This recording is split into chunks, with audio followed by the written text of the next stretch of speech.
Bonjour à tous, nous sommes aujourd'hui sur Financium, organisé par la DFCG. J'ai le plaisir d'être avec Jean-Claude Laroche. Vous êtes président du SIGREF.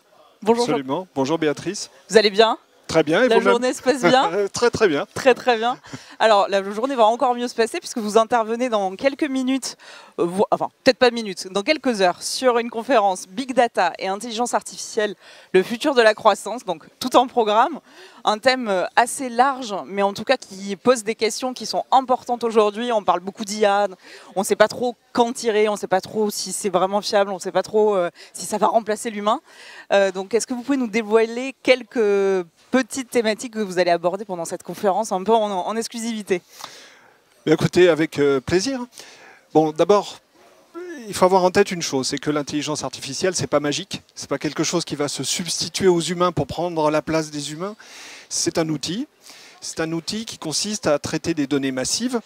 Mais évidemment, l'outil ne sait pas si les données qu'on traite sont des données qui sont justes ou fausses, si elles sont de qualité ou pas de qualité. Donc, pour pouvoir l'alimenter, il faut déjà avoir une bonne idée de l'organisation qu'on met en place à l'échelle de l'entreprise, être capable de générer des données de qualité, mais aussi des compétences qui sont nécessaires pour le faire.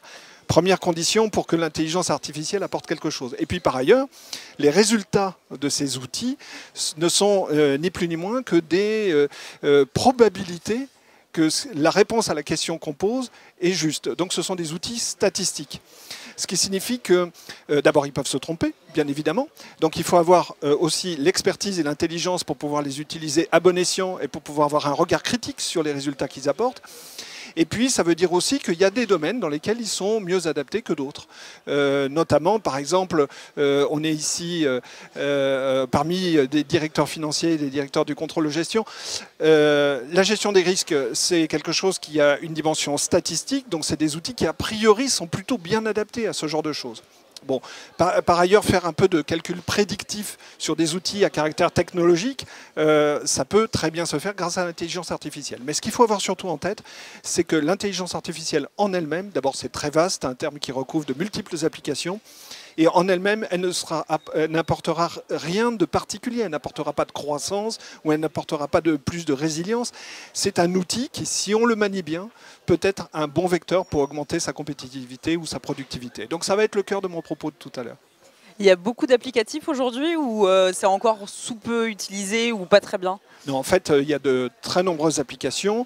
Alors, il y a des choses qui ont fait le buzz. C'est l'intelligence artificielle générative avec ChatGPT qui est arrivé en début d'année. Mais il faut savoir que déjà depuis plusieurs années, l'intelligence artificielle était déjà largement déployée pour un certain nombre d'applications à l'intérieur de nos entreprises. Alors, les applications, ça peut être...